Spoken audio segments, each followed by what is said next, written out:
Si las puertas se te han cerrado, recuerda que siempre hay una puerta abierta para ti.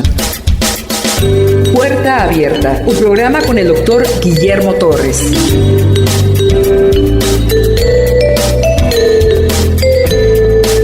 Efesios capítulo 6.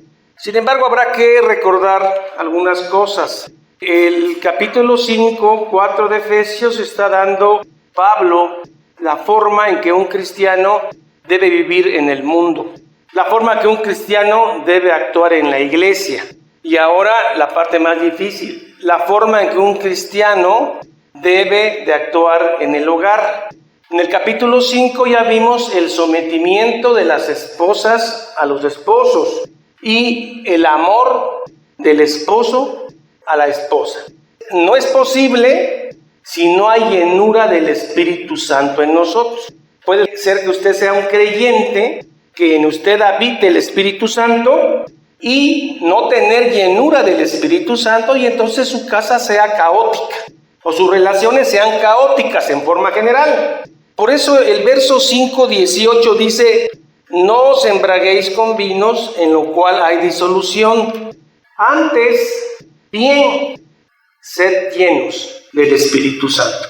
¿Qué es estar lleno del Espíritu Santo? No es una experiencia esotérica, extáxica, paroxística, sino es que more en ustedes abundancia de palabra.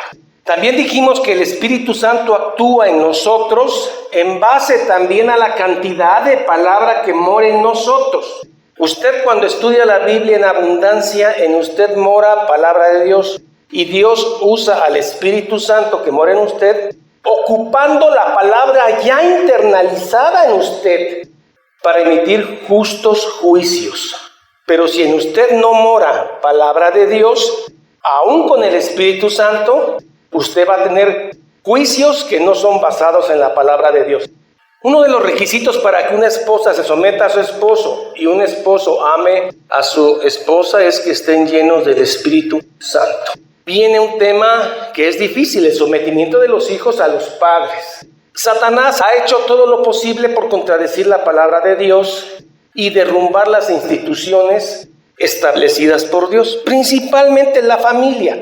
Por eso no les extrañe si a partir de ahora lo que usted va a ver en esta sociedad es un ataque descarado, cínico y directo contra todos los valores de la familia, como usted la conocía, que además viene de un contexto cristiano. Si una esposa no se somete a su esposo, un esposo no ama a su esposo, es malo, desde todos los puntos de vista. Pero si los hijos no obedecen y honran a sus padres, la sociedad se destruye. Por eso el énfasis de este sistema anticristiano en el que vivimos es atacar la familia, pero principalmente la obediencia de los hijos a los padres. Algunos autores, dentro de ellos algunas mujeres feministas y otras no tanto, dicen lo siguiente: hay que acabar con la familia tradicional. La familia es un instrumento de opresión legalizada, servidumbre legalizada. Las relaciones familiares, como las conocemos, son la base de la opresión. O sea, si que alguien está oprimido, deprimido en la sociedad, es porque tuvo una familia en la cual tuvo que obedecer a sus padres y eso lo traumó, lo amargó. De paso, ya estaban retrógradas. Ustedes ven, por ejemplo, series televisivas como Los Simpson, donde tienen una gran carga de irrespeto de parte de los hijos a los padres. Los padres no son padres, son amigos de los hijos. Y como siempre hemos dicho, yo no soy amigo de mi hijo, yo soy su padre. Amigos puede tener 2 o 3, pero yo no soy su amigo, yo soy su padre. Y tienen a su madre. Si Dios no existe, de acuerdo a la sociedad, ¿para qué respetar a los padres? ¿Para qué amar a las esposas? ¿Y para qué las esposas respetar y sujetarse al marido si Dios no existe? ¿Se dan cuenta que una sociedad que se queda sin Dios no solamente lo irrespeta, lo ataca? Si Dios no existe, no existe el concepto de autoridad. ¿Y cómo debemos relacionarnos entre nosotros mismos? Entendiendo mal de que como todos somos iguales, Sí, todos somos iguales ante los ojos de Dios, pero en esta vida hay géneros y hay jerarquías que tienen que respetarse, porque hay autoridades, tanto en los hogares como en la sociedad. Si usted permite que su hijo irrespete la autoridad suya, primero va a ser un infeliz y segundo, no va a respetar ninguna autoridad. Se va a sujetar a veces por conveniencias, pero no está respetando a ninguna autoridad. El respeto hacia los padres fue tan importante para Dios en el Antiguo Testamento y también en el Nuevo Testamento. Dios en el 5º mandamiento, honra a tu padre y a tu madre para que te vaya bien, agrega una bendición. Dice que un hijo, independientemente del papá que tenga, respeta, obedece y honra a su padre, tendrá una bendición agregada. Firma Jehová de los ejércitos. Como ya dijimos, una mujer debe estar sujeta a su esposo, un esposo a Cristo y los hijos a los padres. Así lo manda Jehová de los ejércitos. Pero la sociedad nos ha hecho entender que este es un tema hasta el punto de vista de que Pablo lo dijo para su época. Sí, hay que respetar, pero depende. Si tu papá no es lo que tú piensas que debe de ser, no lo respetes. La Biblia no dice eso. La Biblia dice, obedece y honra a tus padres para que te vaya bien y tengas largura de vida. Añade promesa. ¿Quién la firma? Dios. La única salvedad para no obedecer a un padre, para no sujetarse a un esposo, es que éste o los padres te pidan algo que vaya en contra de los mandamientos de Dios en su palabra. Fuera de ahí, no hay ninguna justificación para que usted como hijo no obedezca ni honre a sus padres. Éxodo 20:12. ¿Por qué un hijo debe obedecer y honrar a sus padres? Porque Dios lo manda. Normalmente, en todas las culturas hay una ley natural, culturas que no conocen a Cristo. Y normalmente el niño obedece al papá. Eso lo traemos escrito en nuestro corazón. Es una ley natural, pero también es una ley mosaica. Y es una ley evangélica. Y la firma Jehová y añade promesa, si quieres que te vaya bien y largura de días. Éxodo 20, recuerda que estas las da Moisés saliendo de Egipto. Después en Deuteronomio, segunda ley, es antes de entrar a la tierra de Canaán. Honra a tu padre y a tu madre. La palabra honra es timao, tener en gran estima, consideración y respeto a tu padre. No porque sea más inteligente que tú o menos, no porque sea más capaz o menos, simplemente reverencia, respeto porque es tu padre. Simple y sencillamente por eso, porque es tu padre. Es como el sargento se sujeta al capitán, sabiendo muchas veces que el sargento es más capaz que el capitán, pero me sujeto a él porque él es el capitán, está arriba de mí. Mi papá es muy tontito, sí, pero es tu papá y debes obedecerle, pero no solamente obedecerle, honrarle. La honra es la actitud que viene atrás de la obediencia, porque tú puedes obedecer a tus padres aunque por dentro estás irreverente. Honra y obediencia. Obedece a tu padre con una idea de honrarle. La palabra obedecer viene del griego upo, hipopótamo, abajo del agua. Upo es abajo, cuo escuchar. Obedecer es cuando tú escuchas a alguien desde abajo. Normalmente se escucha desde abajo a alguien que es superior, no porque en sí lo sea, sino porque tiene un puesto superior. La palabra en griego de honra es timao. Timao quiere decir tener gran estima, consideración, respeto y aprecio. Por eso cuando la Biblia dice que todos los hermanos los tenemos que tener en gran honor, estimando más al otro como superior. Si tú consideras que tu hermano que está a un lado, aun cuando sea humilde económicamente, socialmente, es considerarlo como superior, con alegría le vas a servir. no pensando que tú eres superior, sino Él. Cuando tú consideras a alguien superior, lo honras. Y eso es lo que le está diciendo a los hijos, no solamente obediencia, honra. Porque la obediencia a un padre termina cuando los hijos se casan. Por tanto, el hombre dejará a su padre, a su madre, se unirá a una sola mujer y serán una sola carne. Ahora el hijo ya casado ya no obedece a su papá, pero sí lo honra, que es diferente. El anciano ya no tiene dinero para sus enfermedades y el hijo lo honra, viendo que al viejito no le falte nada. Ya no lo obedece, pero sí lo honra. Fue el que te engendró.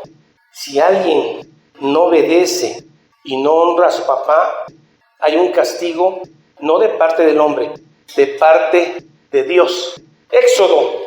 Dios les dice a Moisés, ahí va el quinto mandamiento. Recuérdales que atrás del quinto mandamiento estoy yo.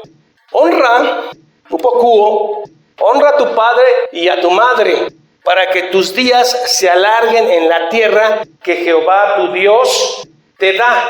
Esto no quiere decir que un hombre pío, un joven santo, no pueda morir joven. No quiere decir eso. Lo que está diciendo que de forma general, aquel que honra y obedece a su padre va a vivir mucho tiempo. Va a vivir bien, calidad de vida. Honra a tu padre y a tu madre para que tus días se alarguen en la tierra que Jehová tu Dios te da. Estaban saliendo de Egipto. 40 años después están entrando a Canaán. Y en Deuteronomio se va a dar nuevamente esta ley. Deuteronomio 5:16. Honra a tu padre y a tu madre, como Jehová tu Dios te ha mandado 40 años antes, para que sean prolongados tus días, larga vida, y para que te vaya bien, calidad de vida, gozoso, contento con quien eres, haber sido el hijo de fulano. ¿Usted cómo se apellida Pérez? ¿Cuál es el problema? Yo quisiera apellidar Rivadeneira. No importa hasta que tus papás sean inconversos. Tienes que obedecerlos y honrarlos, siempre y cuando no te manden algo que viole la ley de Dios. Incluye el día de descanso, el domingo. Y aunque tu papá no quiera, y sí, con una actitud humilde, no obedeces. Hay que obedecer a Dios y no a los hombres. La ley mosaica también está en la ley del Evangelio. Colosenses 3:20-21. Hijos, obedeced en todo, a menos que viole un mandato bíblico. Porque esto es justo o agrada, es algo que le agrada a Dios. Si usted quiere agradar a Dios como hijo, honre y obedezca a sus padres. Obedeced a vuestros padres en todo, porque esto agrada al Señor. 3:21. Padres, no exasperéis a vuestros hijos para que no se desalienten. Miren, cuando tú citas Éxodo 3:20, tienes que obedecerme, salta la contraparte. Sí, pero no los exasperéis. Hay que ver el contexto paulino de cómo actuaba un padre en esa época. La cultura greco-romana que influía en la cultura judía es la siguiente. Te nacía un nene, un bebé. La mamá lo ponía a tus pies, Roma, Grecia. El papá veía al nene, se acercaba a él y lo veía. Si le agradaba, lo cargaba y lo metía al seno de la familia. Si no le agradaba, se seguía de frente. Y ese nene iba a parar al foro de Éfeso, donde había muchos nenes y gente se acercaba y los escogía como animalitos y los hacía crecer para usos viles como la prostitución y la esclavitud. No exasperéis a vuestros hijos, porque la trampa aquí viene. Es que como le hablé un poco fuerte, se exasperó. Ahí está. Lo exasperaste, ahora no procede lo anterior. No está hablando de que tienes que darle suavecito, porque si no se enoja y lo exasperéis. No está hablando de eso. Está hablando de qué duro era el hombre. El pater family romano decía si un hijo moría o no. Lo podía usar como esclavo también. Pero ahora en Cristo nueva criatura son. El hijo tiene derechos a ser amado. Marcos 7:9-13. No solamente hay que obedecer a los padres, hay que honrarlos. Cuando el padre envejece, usted ya no lo obedece, usted ya está casado, pero usted ve que ya no tienen dinero para sus medicinas, no se pueden mantener, y usted los honra cuidándolos. Claro, puede escuchar consejos de él, pero esto en la época de Jesús por la maldad del hombre se había pervertido y usando la ley se habían zafado de eso los hijos.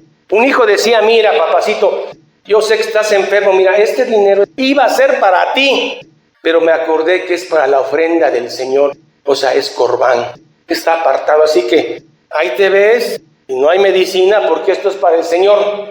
Y Jesús le dice, han invalidado con sus mandamientos, con la ley, el amor y el honrar a los padres.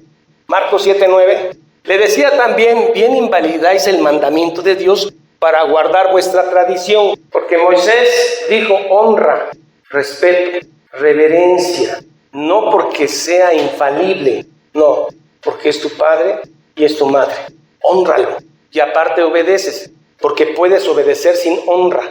La honra es la actitud que está atrás de la obediencia. Hay gente que obedece, pero refunfuñando y maldiciendo.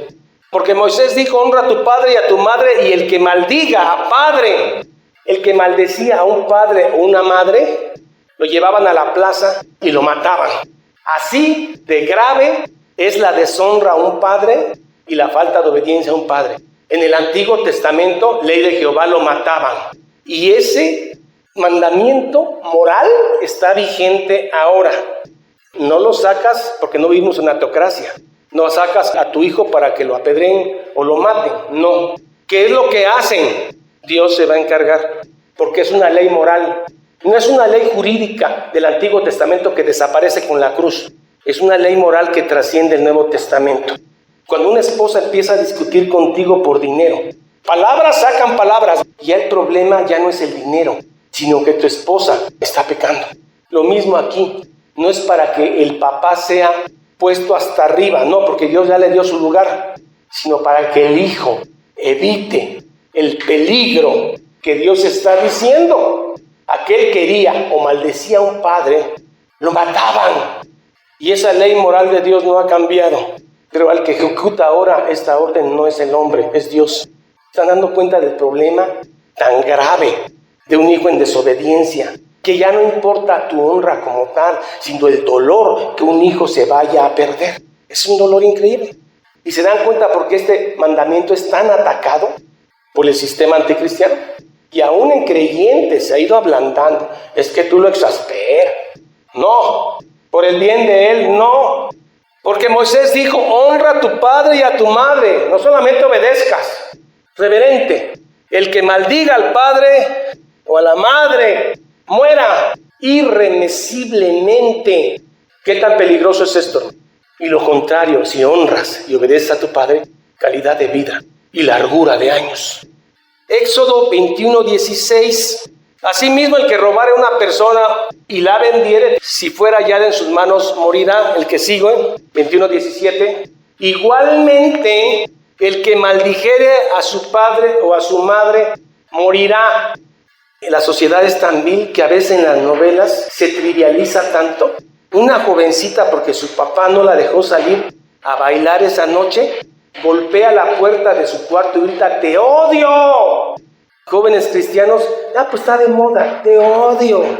Igualmente el que maldijere a su padre o su madre, lo mataban. Proverbios 30:17. El ojo que encarnece a su padre, ¿qué es encarnecer? Desprecia. El hijo que desprecia a su padre por ser humilde económicamente, o por lo que sea, el ojo que encarnece a su padre y menosprecia la enseñanza de su madre, los cuervos de la cañada lo saquen y lo devoren los hijos del águila. Es grave. Por amor hay que aguantar. El orgullo pasa. No es un orgullo de padre, es un mandato y una preocupación. El que detiene el castigo a un hijo lo aborrece. Es que a mí me han dicho los psicólogos que no hay que decirles nada, mucho menos pegarle, hermano, porque se trauman. Se van a traumar más cuando las cosas no les salgan bien en la vida por desobedecer al papá. Van a estar amargados y traumados y no respetan ninguna autoridad. El que detiene el castigo de su hijo, a su hijo aborrece, pero el que lo ama desde temprano lo corrige. Hay hijos que necesitan más disciplina que otros, porque los hijos son diferentes cada uno. Proverbios 20:20. Al que maldice a su padre, no es el que le echa una maldición gitana a su padre, no. El que dice mal de su padre de manera sistemática, que su vida es un quejarse contra su padre y su madre. Ya no los soporto. Mejor no hubiera yo nacido. ¿Para qué me trajiste al mundo? Al que maldice a su padre o a su madre, se le apagará su lámpara. Tiene dos significados: o muere, o es como cuando estás en una cueva con una lámpara y se acaba, quedas oscuro. Ahí está la largura de días y la calidad de vida. Ahí ven Malcolm, el de en medio, Los Simpson, La Familia Peluche. Toda cultura tiene una teleserie cómica donde se irrespeta y deshonra a los padres. Y entonces el hijo empieza a dar órdenes en la casa, y eso es grave para Jehová. Levítico 20:9. Todo hombre que maldijere a su padre o a su madre, de cierto morirá.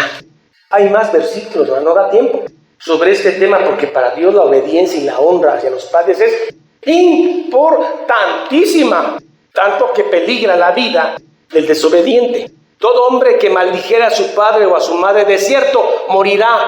A su padre o a su madre maldijo, su sangre será sobre él. Los mataban. Ahora no estamos en teocracia y uno no ejecuta esto, pero Dios lo ejecuta, porque ese mandato trasciende, es una ley moral. Efesios 6:1 dice: hijos, obedeced en el Señor. ¿Qué quiere decir en el Señor? Acompañado del Señor a vuestros padres, porque esto es justo, le agrada a Dios. Hijos de esta congregación, cuando obedezcan a sus padres, aún no estando de acuerdo con ellos, siempre y cuando no viole un precepto cristiano, eso le agrada al Señor. Honras a tu padre y lo obedeces. Hendrickson traduce este versículo, un buen comentarista bíblico: honra a tu padre y a tu madre, que es un mandamiento de primordial significado. Es un mandamiento de primer orden, de suprema importancia, y Dios le agregó una promesa: que te vaya bien y sea de larga vida en la tierra. Si no se cumple, te va mal, aún cuando tengas éxito de acuerdo al mundo.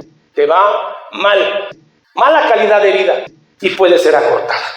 ¿Cuántos hijos en desobediencia al padre se han muerto? No salgas esta noche. ¿Por qué no voy a salir?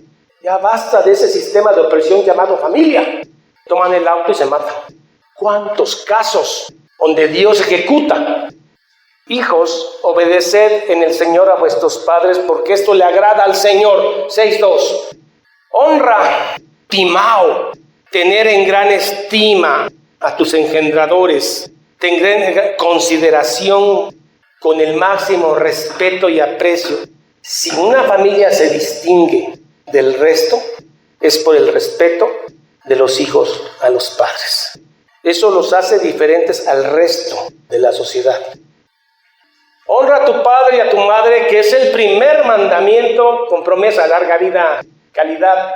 Y es que el mundo cree que calidad de vida es dinero, hermano. No. Para que te vaya bien y seas de larga vida sobre la tierra. ¿Así o es en sentido figurado, Señor? Es literal. Al que honra y obedece a su padre le va bien. ¿Quieres que te vaya bien? Honra. ¿Quieres que le vaya bien a su hijo? Disciplínalo. 6:4. Y vosotros, padres, no provoquéis a ira a vuestros hijos. Actualmente, ¿qué podríamos entender como provocar a ira? Favorecer a un hijo por otro de manera sistemática y a través de los años produce ira, desaliento. No quiere decir que si le hablas fuerte, no, cuidado, le pegas. Ese es de Satanás. Ahora, yo no te estoy diciendo que agarres y castigues al hijo porque estás enojado. El castigo del hijo es cuando no estás enojado. Eso causa ira. Pero si lo corriges en frío, después de que te pasó el coraje, lo corriges y le das sus nalgadas, esa es disciplina y amonestación en el Señor, porque le estás marcando límites. Está el niño dando guerra antes de dormir, bota la mamila y llega la mamá y le agarra unas nalgadas y el niño se duerme calientito. Hace falta. Satanás sabe que esto es tan bueno, la verdadera disciplina y amonestación, que se ha levantado en contra de la autoridad de los padres. Vosotros, padres, no provoquéis a ira, exigir metas más allá de lo posible. Lo que no te pudiste realizar, ahora quieres que sea el supermédico. Un niño que nunca fue elogiado y animado por sus padres. Darle amor como premio o castigo. Si te portas bien, te quiero. Si no te portas bien, no te quiero. Dios nos ama con amor eterno. Aún con nuestros pecados, Dios nos amó y nos limpió. El amor disciplina. Maltrato verbal o físico. Burla, el sarcasmo. Y vosotros, padres, no provoquéis a ira a vuestros hijos, sino criarlos en disciplina y amonestación. Disciplina es paidea, que viene de paidos, niño. Si tú no corriges a un hijo desde temprano, no lo amas. Tu hijo por primera vez te ve con desprecio, porque llegaste en bicicleta a su escuela, donde casi todos llegan con auto. Lo sientas y le dices lo que es honrar a un padre, y lo disciplinas, para que él no se avergüence de ti. Si no lo disciplinas, no lo amas. Amonestación, poner en la mente algo. Amonestación del Señor, de la palabra de Dios. Amonestación es noustesia, colocar en mente. Disciplina y amonestación sistemática. Sistemática, siempre. No nada más cuando estoy enojada o enojado. No, es disciplina continua. Estoy viendo a un niño que lo carga a su papá. Y el niño metiéndole cachetadas al papá. Y el papá una risa. Ja, ja, ja, ja, ja. Es tremendo. Señor, ¿no se está dando cuenta del monstruo que está usted creando? Y luego adolescentes empujando al papá. Maestros y alumnos saludándose así de puño. Se perdió el respeto. 6.5. Este es otro tema. Cómo los trabajadores deben someterse a los amos. Siervos, esclavos. 60 millones de esclavos en el Imperio Romano en la época de Pablo. Había ciudades que eran más esclavos que amos. Incluye Éfeso, Tesalónica, incluye Grecia. Más esclavos que amos. Y en ese contexto Pablo va a escribir esto. ¿Qué eran los esclavos? Eran bienes comerciales. Hay gente que llegó a tener 400 esclavos. Había esclavos cultos, mucho más cultos que el amo. Había esclavos que eran para usos viles. Había literas donde usted se subía y lo cargaban 4 esclavos, se lo llevaban a pasear. Polio lanzó a un esclavo a las anguilas por romper una copa de cristal. César Augusto crucifica a un esclavo porque mató a un faisán. Otro gozaba del dulce sonar de los latigazos, no podía dormir, entonces ponía a que golpearan a sus esclavos y así se dormía. Un esclavo viejo y enfermo no había que darle de comer porque es tirar el dinero a la basura. En Gálatas dice, ahora no hay pues esclavo ni libre. No hay hombre ni mujer, todos son uno en Cristo Jesús. ¿Quiere decir que el Evangelio abolió la esclavitud? No, el Evangelio no abolió la esclavitud. Lo que hizo el Evangelio es hacer una revolución a nivel del problema humano, el corazón. Siervos, amen a su amo y amos respeten a sus esclavos. La carta a Filemón es un ejemplo de eso. Porque Jesús no vino a quitar los esclavos. Jesús vino a abolir una esclavitud más poderosa, la esclavitud del pecado. Y una vez que queda abolido la esclavitud del pecado, tú vas a tratar bien a esos esclavos. Y entonces el hombre que ha sido renovado en Cristo no maltrata ni hiere a sus esclavos, ni los trata indignamente. Son hijos de Dios. Imagínense en un culto sentado el amo y a un lado le tocó sentarse a un esclavo. Y los dos están alabando al Señor en Cristo Jesús. Y aquí en la iglesia son iguales. Podía ser que el esclavo fuera un líder espiritual y el amo no. Pablo en ese contexto escribe esto: siervos o esclavos, obedeced, la misma palabra, yendo hacia arriba, a vuestros amos terrenales, con un temor y temblor reverente, con sencillez de vuestro corazón, como a Cristo. Pablo les dice, tú que eres siervo o esclavo, no odies al otro por ser patrón, porque el día que mueran son uno en Cristo. No lo odies, sírvele con temor, temblor y sencillez de corazón. Pablo no está diciendo si es que tu amo es bueno. Sírvele con temor, temblor y sencillez de corazón, porque hay alguien que está viendo que es Dios, como a Cristo. Seguimos, no sirviendo al ojo. Cuando llega el amo te pones a trabajar. ¿Cómo debe trabajar donde el dueño de la empresa no es cristiano? Si no me está viendo, mire, yo aprovecho, me echo mis coyotitos, porque el domingo quiero llegar con fuerza para alabar al Señor. Pero usted está robando al Señor, porque eso que está haciendo está usted defraudando a la empresa. Usted está durmiendo cuando debe de trabajar. Le están pagando sin recibir dignamente su salario, no sirviendo al ojo. Como los que quieren agradar al hombre para recibir un beneficio ulterior, sino como siervos de Cristo, de corazón, haciendo la voluntad de Dios. Si usted aplica esto en su vida laboral, a la larga, el patrón lo va a reconocer. El trabajo de un cristiano no debe ser mediocre, porque es para Dios. Y aunque tu patrón no te lo reconozca, Dios lo ve. No sirviendo al ojo como los que quieren agradar a los hombres, sino como siervos de Cristo, de corazón, haciendo la voluntad de Dios. Sirviendo de buena voluntad, como al Señor y no a los hombres. Sabiendo que el bien que cada uno hiciere, está hablando de un tema laboral, ese recibirá del Señor, ya sea siervo, esclavo, o sea libre.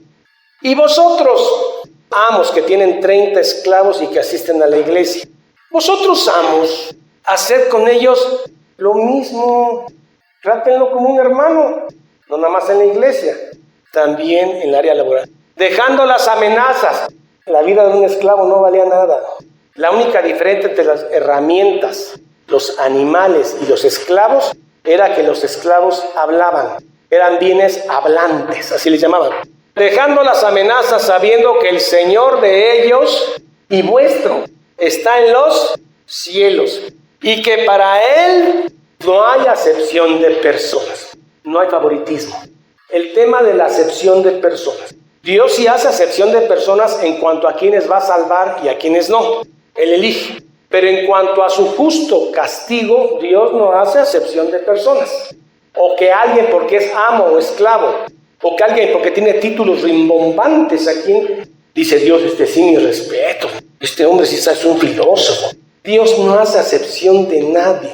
Ni el hombre más rico del mundo impresiona a Dios, ni el más inteligente. Dios no tiene favoritismos. Padre, en el nombre de Jesús, Señor, gracias por permitirnos ver la gravedad de no disciplinar a un hijo a tiempo, de no amonestarlo, pensando que con eso se va a desanimar. Ahora más que nunca la autoridad de los padres ha sido minada, destruida casi por una sociedad pagana que no te conoce. Pero nosotros somos diferentes, tenemos una regla, está en la Biblia. Y sabemos que ahí está la promesa que el que honra y obedece a su Padre tendrá largura de días y días buenos.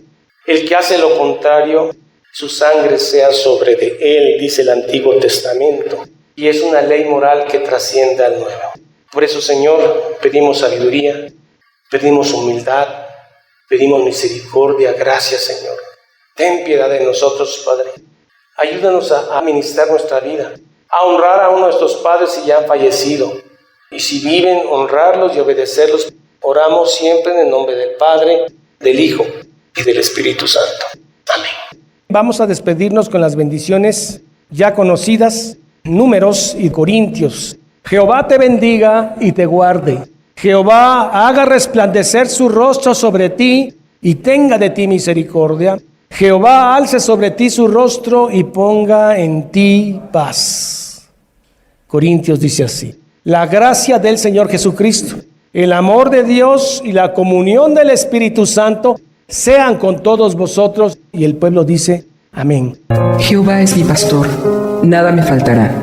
En lugares de delicados pastos me hará descansar.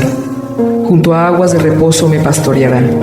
Confortará mi alma. Me guiará por sendas de justicia por amor de su nombre.